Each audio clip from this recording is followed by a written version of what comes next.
Assalamualaikum warahmatullahi wabarakatuh. Alhamdulillahirabbil alamin.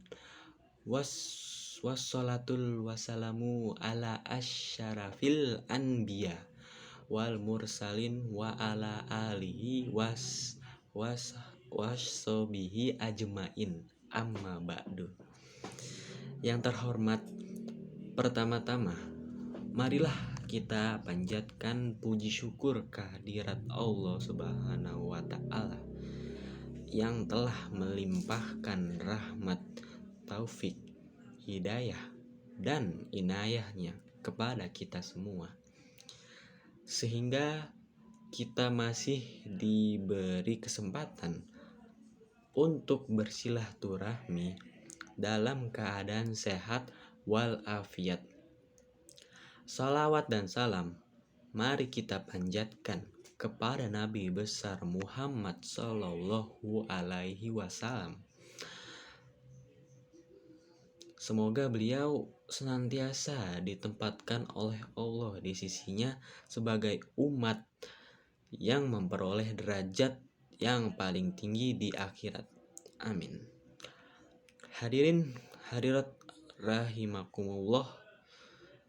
Pada latar belakang dari peringatan Maulid Nabi yang setiap tahun diperingati oleh segala lapisan umat Islam dan hampir dianggap wajib, tidak lain hanya karena saat itu setelah bertahun-tahun Rasulullah Shallallahu Alaihi Wasallam wafat, perjuangan Islam hampir punah.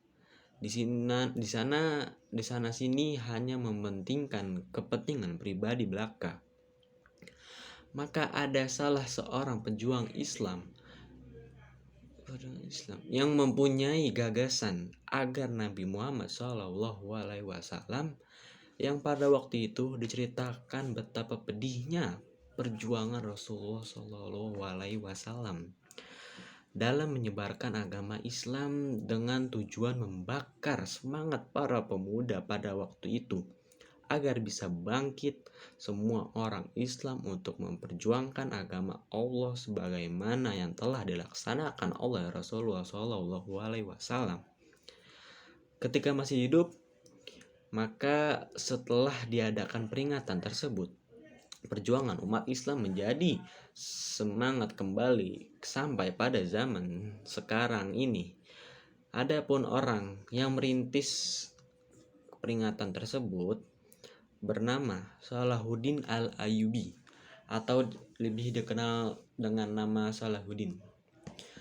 Hadirin hadirat rahimakumullah, ada rahasia apakah dalam terutusnya Nabi Muhammad SAW sehingga beliau termasuk Nabi pilihan dan masih banyak lagi predikat keunggulan serta teladan bagi para Rasul? Tidak lain adalah merupakan rahmat bagi seluruh alam, sebagaimana firman Allah dalam Al-Quran surat Al-Anbiya ayat 107. Hadiran rahimakumullah, setelah kita perhatikan firman Allah tersebut, maka kita bisa menyimpulkan bahwa terutusnya Nabi Muhammad SAW adalah merupakan rahmat bagi seluruh alam untuk menanamkan rasa kasih sayang kepadanya. Apakah itu alam yang berupa manusia, hewan-hewan, flora dan fauna maupun tumbuh-tumbuhan, semua itu akan memperoleh rahmat atau kasih.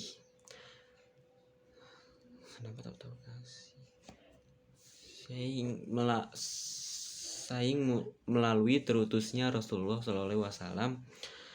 Adapun sebagai bukti bahwa semuanya itu benar, maka marilah kita amati mulai dari segi keyakinan bagaimana keadaan manusia, baik dari bangsa Arab maupun bangsa yang lain sebelum Nabi Muhammad SAW diutus. Tidak lain, bangsa-bangsa tersebut semua hidup dalam suasana yang tidak teratur. berpecah belah serta saling bermusuhan satu sama lain. Karena pada saat itu mereka menghambakan diri kepada benda yang mati seperti berhala, patung, dan lain sebagainya. Mereka menghambakan diri terhadap harta atau sesuatu yang dianggap mempunyai kekuatan goib. Dengan demikian, maka jadi rendahlah martabat mereka daripada binatang. Oleh karena itu, jika kondisi kehidupan kita ingin berubah, maka yang harus kita lakukan adalah mau dan berani berubah kebiasaan hidup kita ini. Contoh teks Allah berfirman, sesungguhnya Allah tidak akan merubahnya keadaan suatu kaum sehingga mereka merubah segala sesuatu yang ada pada diri mereka sendiri. Sesungguhnya kita dalam mengikuti teladan Rasulullah SAW secara utuh dalam mengarungi perjuangan hidup ini adalah kunci menuju kehidupan umat yang lebih maju dan bermartabat di masa yang akan datang. Perubahan menjadi lebih baik, lebih utuh,